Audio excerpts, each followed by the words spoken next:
Queridos amigos, el Evangelio de hoy está tomado de San Juan, capítulo 4, versículos del 43 al 54. Dice así: en aquel tiempo salió Jesús de Samaria para Galilea. Jesús mismo había atestiguado: un profeta no es estimado en su propia patria.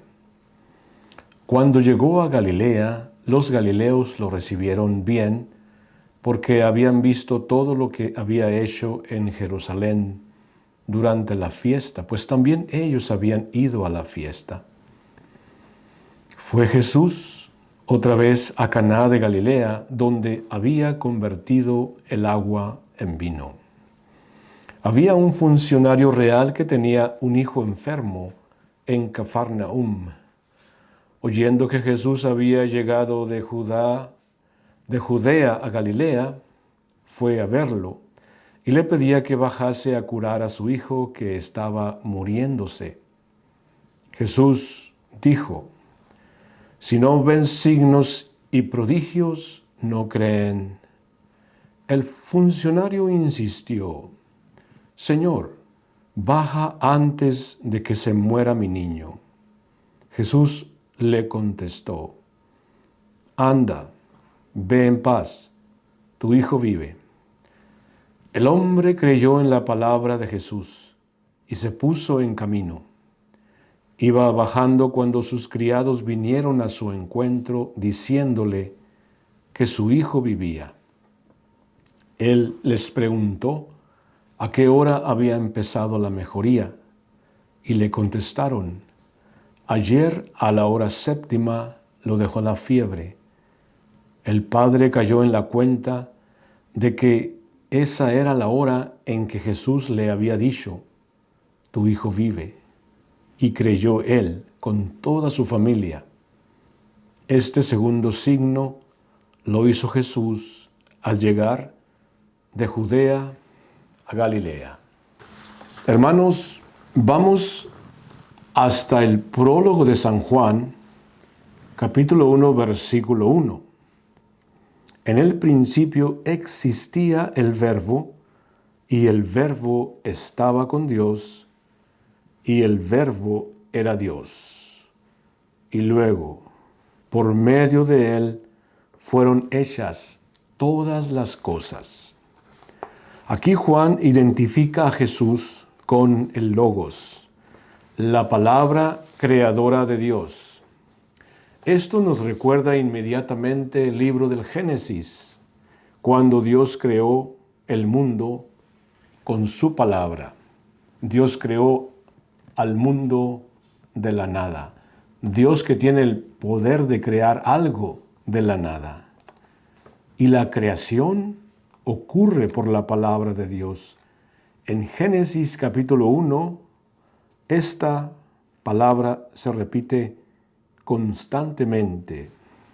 Dijo Dios, y así fue. Por ejemplo, dijo Dios: hágase la luz, y se hizo la luz. Aquí no hay esfuerzo físico, ni un proceso. La palabra de Dios produce la luz. Y Jesús tiene el mismo poder creador. Ahora observemos el momento central del pasaje de Juan que acabamos de escuchar. Capítulo 4, versículo 50. Cuando Jesús le dice a aquel oficial: puedes ir en paz, tu hijo vive. Y Jesús no tocó al enfermo. Jesús no fue a la casa de este oficial, ni tampoco realizó un gesto ritual. Simplemente lo habló, lo dijo con su palabra. Y esto cambió la realidad. Esto es lo que Juan quiere decirnos y que lo captemos nosotros. La palabra de Dios que creó el mundo ahora da la vida. Por eso Juan llama a los milagros signos. Juan casi no utiliza la palabra milagro. Él prefiere el término griego semeia, Semeía, que significa signos. Semeía. Un signo apunta a algo más grande. Este signo nos indica que Jesús no es simplemente un sanador, un curador. Jesús actúa con la autoridad del Creador. Jesús no dice, tu hijo ha sido curado. Jesús dijo, tu hijo vive, porque Dios es la fuente de la vida. La vida viene de Dios. Es Dios quien creó la vida por medio del poder de su palabra. En el Evangelio de Juan, la palabra vida es central.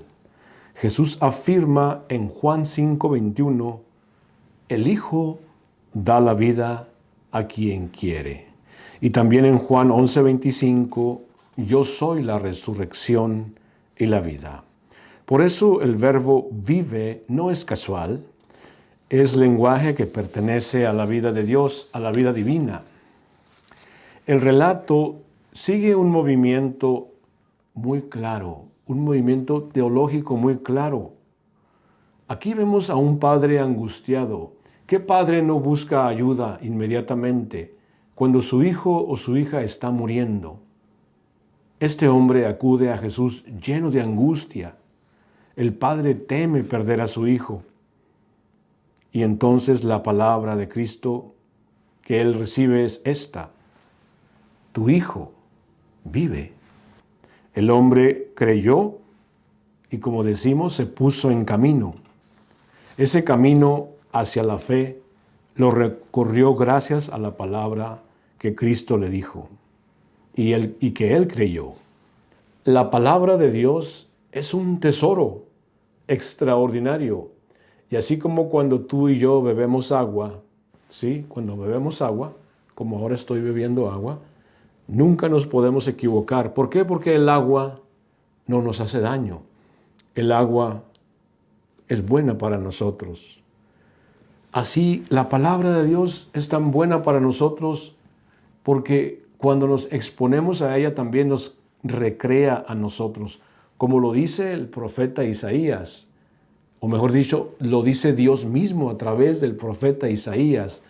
Mi palabra será como la lluvia que cae en la tierra y no regresará a mí sin dar frutos. Así como el agua que cae en la tierra produce hierba y fruto, así es mi palabra. Escuchemos la palabra de Dios todos los días, porque se está sembrando en nosotros la semilla de la divinidad, la semilla de la vida eterna. En este evangelio que acabamos de escuchar, miren, hermanos, qué hermosa aplicación para nosotros nos dejó este Padre. Si nosotros escuchamos la palabra de Dios y la creemos, se cumple en nosotros.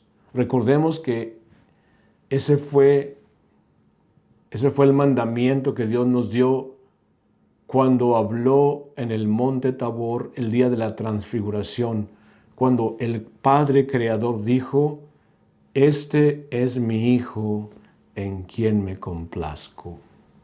Escúchenlo. Esto es la fe cristiana, creer la palabra de Dios, creer en el Logos, creer en el Hijo de Dios que nos habla y que sabemos que su palabra tiene poder para cambiar las realidades, para dar vida a quienes estaban a punto de morir o incluso que ya habían muerto. Pues sabemos por la fe que la palabra de Dios es viva y eficaz. Escuchemos pues la palabra de Dios todos los días y guardémosla en el corazón, pues sabemos que la palabra de Dios tiene poder para recrearnos, para darnos vida nueva. Que la palabra de Cristo habite en ustedes con toda su fuerza y con todo su poder y con toda su virtud. Bendiciones para todos y hasta la próxima.